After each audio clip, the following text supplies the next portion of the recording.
For individual storylines to follow in 2025, not many are more interesting than new Geelong recruit Bailey Smith. At just 24 years old, he's been through it all. Dominant big game performances, stretches of poor play, a mini drug scandal, and his own self-documented struggles with mental health. Pair all this with the most followers of any AFL player and one of, if not the biggest individual brands in the competition. The past couple years have presented the most challenges for Smith. He was out of form in 2023 and played out of position according to some, and just what it looked like 2024 would be his best year due to a strong pre-season. He did his ACL and missed the entire year. Complicated is the best word to describe Smith's AFL career so far, but with a fresh start at his feet at a very good football club, everything seems to be realigning. The reality is, Smith of late has been far more of a social media megastar than a football superstar. Again, not all of this is his own doing, so 2025 presents the chance for him to remind everyone what he does best. That's playing football. Smith has also been given the responsibility of Geelong's number 3. It's an indication the club thinks Smith will handle the pressure and follow in the footsteps of club greats. He's the 15th player to wear the jumper and was presented it by Fred Wooler, the 1963 Premiership captain for the Cats. Other greats in Mark Bairstow and Jimmy Bartell are the other two notable number 3s, and out of the 14 previous recipients of the Guernsey, 8 have gone on to play at least 100 games for Geelong.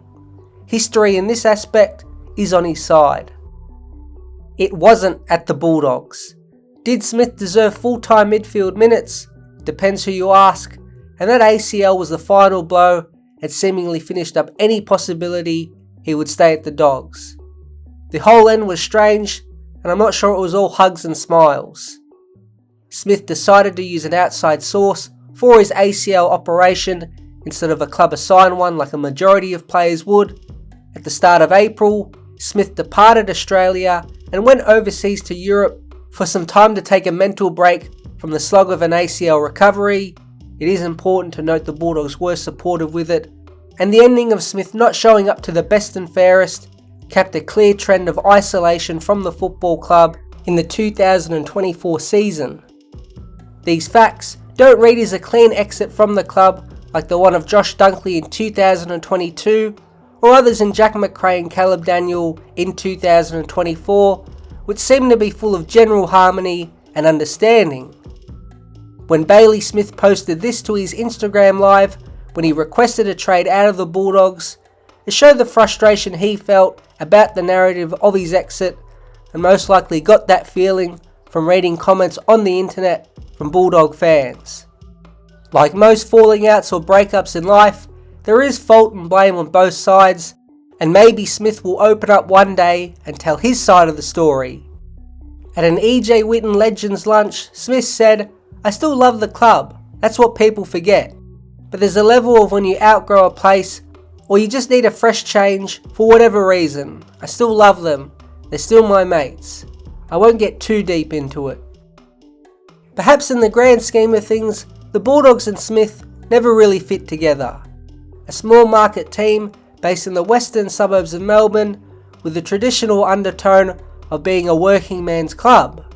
Smith obviously works incredibly hard, but his exterior of being a pretty boy who is idolised by thousands with a long flowing blonde mullet doesn't really feel like a natural fit with the club. That's a pretty simple viewpoint, maybe too simple, but the fact is, Smith ended up leaving. Geelong using that simple viewpoint does make more sense. Half of their team is full of long-haired blondes. But the Cotton On connection and being situated in the second biggest city in Victoria adds up far more. The more rural lifestyle of Geelong and the surrounding areas will also help Smith relax his mind and get out of the Melbourne bubble. But who knows if he wants to get out of it full time? Again, that word complicated best describes Smith's career. He has struggled with mental health and of late seemed to fall out of love with football. And it's taken an injury to really love it. being football, and miss it again because it can get clouded by everything that's happening. I've probably struggled with it, attention, because first and foremost, I love football and that's what I want to be known for. It's an interesting statement by Smith. For someone who has said they struggle with attention, his actions up until this point have been a contradiction. From the sponsor posts on his social media platforms and appearances, to the many shirtless photos and videos, not all quite adds up.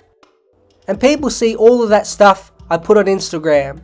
That's one thing that does get me up in the morning and makes me tick, is the game itself and training. That's my mission in the next 10 to 12 years, is to really leave my legacy.